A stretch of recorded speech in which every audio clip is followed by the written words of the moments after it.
Imagine waking up tomorrow and your job, your only job, the one your father did and his father before him, is to kill people. Not in war, not in self-defense, legally, officially, with a crowd watching. And here's the thing nobody tells you. You're not the villain of this story. You're not some blood-soaked monster lurking in the shadows. You are, in every sense of the word, a public servant, a professional, a man with a skill set so specific, so unsettling, that almost no one else on earth can do what you do, or is willing to. Welcome to your life as a medieval executioner. And I promise you, it is nothing like what you think.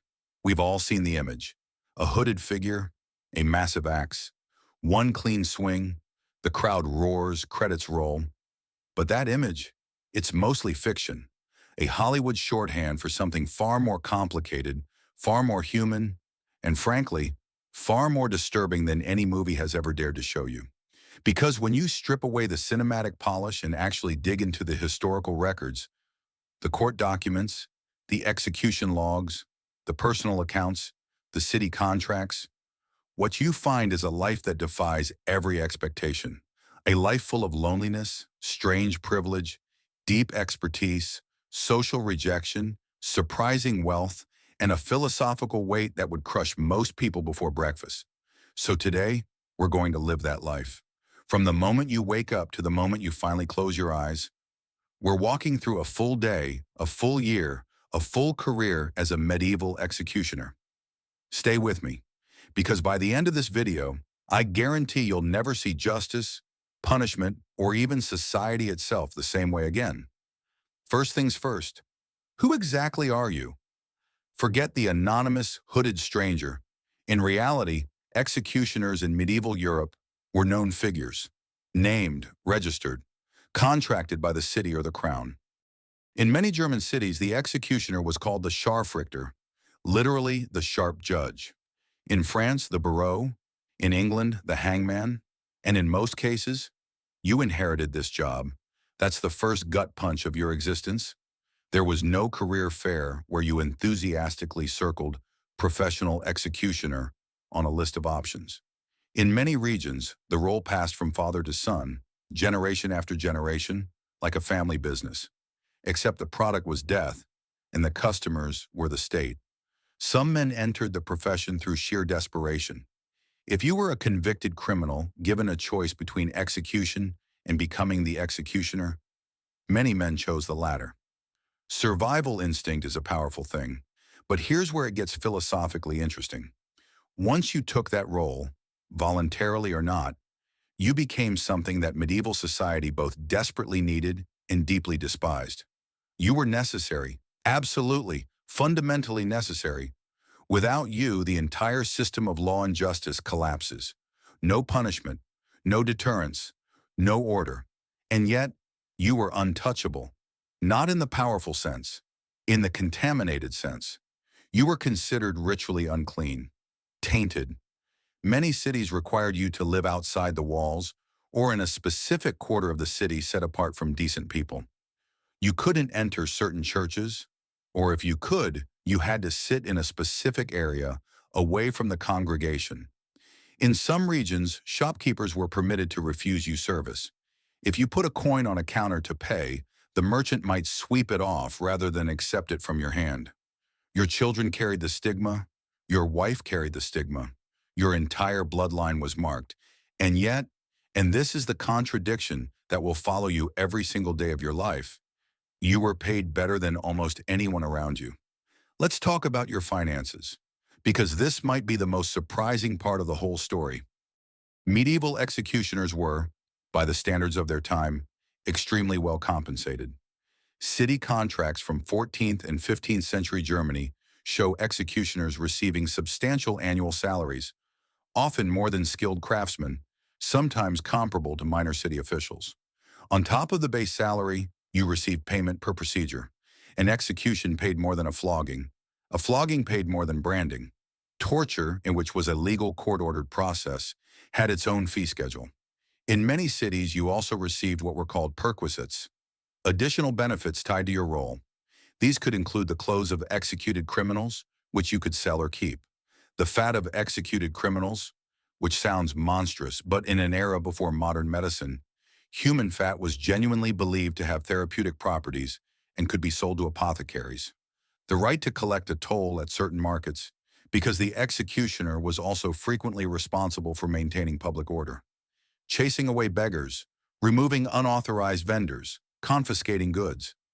In some cities, you had a monopoly on certain trades considered too degrading for respectable citizens. Operating the knacker's yard where dead animals were processed, running the brothel, cleaning the sewers. These weren't punishments. They were income streams. Other people couldn't do them precisely because of the social stigma. You could because you were already outside the boundaries of respectability. The result? You might be the wealthiest man in your neighborhood, living in a decent house, eating well, keeping a servant, while your neighbors cross the street to avoid shaking your hand. Money without dignity, wealth without community. It's a particular kind of isolation that I'm not sure any other profession in human history has quite replicated. Now let's talk about what you actually do. And I want you to understand something before we go further. You are a craftsman. This is not metaphor. This is not me trying to sanitize something dark. The medieval world genuinely categorized executioners as practitioners of a skilled trade, just one that happened to involve human bodies rather than wood or iron. And the skills required were genuinely extraordinary. Take decapitation. Sounds simple in movies. One swing, clean cut, done. In reality, it was one of the most technically demanding physical acts a person could perform. You are swinging a heavy blade at a precise target on a moving, flinching, terrified human being. If you miss, if you hit the shoulder, the back of the skull, the upper spine at the wrong angle, the condemned person does not die. They writhe. They scream. The crowd turns ugly. The city officials are furious. And the blame falls entirely on you. There are documented historical cases of executioners who botched a beheading requiring 4, 5, 6 strikes to finish the job. These were not celebrated professionals. They were sometimes attacked by the crowd on the spot. One French executioner in the 17th century was nearly lynched after a particularly gruesome failure. The memory of that shame followed him for the rest of his career. So you trained. You practiced on animals, on carcasses, on melons and wood, and whatever approximated the resistance of a human neck. You studied the physics of your own swing, the arc of the blade, the angle of entry, the follow-through. You maintained your equipment with obsessive care. A dull sword wasn't just inefficient. It was a professional catastrophe waiting to happen. And decapitation was only one tool in your arsenal. Depending on the crime, the sentence, the social class of the condemned, and the specific legal customs of your city, you might be required to perform hanging, breaking on the wheel, burning at the stake, drawing and quartering, drowning, burying alive, pressing under stones, or any number of other methods that the medieval legal imagination had conjured over the centuries. Each one had its own technical requirements. Each one had its own failure modes. Each one required a specific kind of knowledge that could only be learned through experience. And experience meant practice on real human beings. By the way, if you're finding this video fascinating and you haven't subscribed yet, now is a great moment to hit that button. We're trying to reach 100 subscribers and every single one genuinely matters. It takes 2 seconds and it helps more than you know. Let's talk about a day in your life. Not an execution day, just an ordinary Tuesday. You wake up in your house, which is likely on the edge of town. You dress. You step outside. The neighbors who see you either look away or offer a careful, cautious nod. The kind of greeting that communicates acknowledgement without warmth. You are not hated exactly. You are managed. People know they need you. They simply prefer not to think about it too directly. You have administrative duties on most days. The dungeons, in which in many cities were technically your responsibility, need to be checked. Prisoners need to be fed, their conditions assessed, their documentation maintained. If a new prisoner has arrived, you examine the warrant, read the charges, and begin preparing whatever procedure has been ordered by the court. You might spend part of your morning performing a flogging, a routine punishment for minor crimes that barely registers as significant in your workday. 30 lashes for theft, 20 for public disorder. You've done it hundreds of times. You know exactly how hard to strike to inflict maximum pain without causing permanent damage. Because in many cases, the court specifically orders a punishment that leaves the criminal able to work afterward. Too light and justice hasn't been served. Too heavy and you've exceeded your mandate. The precision required is remarkable. In the afternoon, you might be called to assist with an interrogation.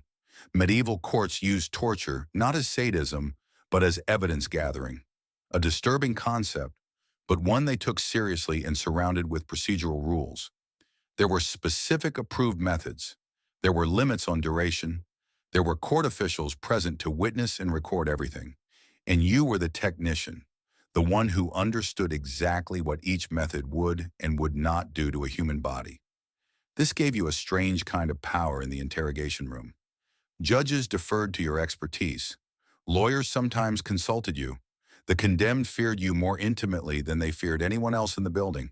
You were not making decisions. That was the court's job. But you were the one who translated decisions into physical reality. And when you went home that evening, you sat at your table, ate your dinner, perhaps played with your children if you had them, and you carried all of that with you in complete silence.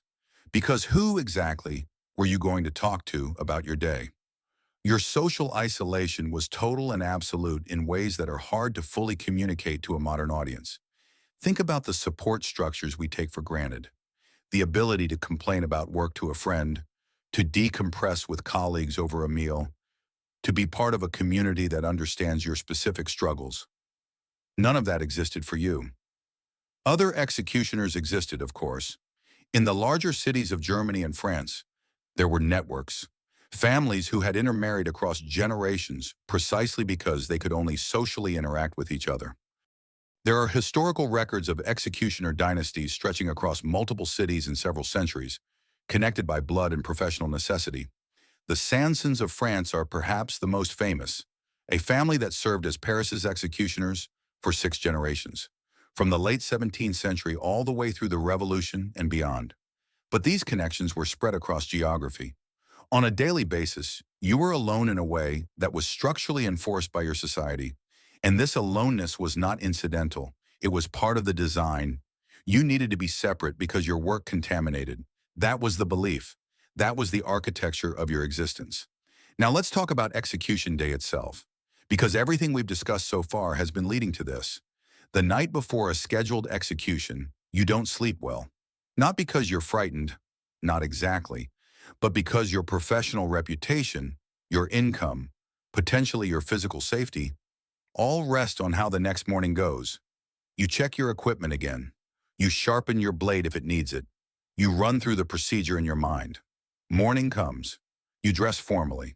Because executions were public ceremonies, theatrical performances of state power, and your appearance was part of the spectacle. In some cities, executioners wore specific colors, specific uniforms. You were costumed as much as you were clothed. You go to the prison, you meet the condemned. And this moment is where the job becomes something that no amount of technical training fully prepares you for. Because they're a person sitting in front of you, hours from death. And your job, in many legal traditions, was to establish a formal relationship with them. In some regions, you were required to ask their forgiveness before carrying out the sentence. The condemned would grant it because refusing served no purpose, and you would receive it. This ritual acknowledgement of shared humanity was built into the process.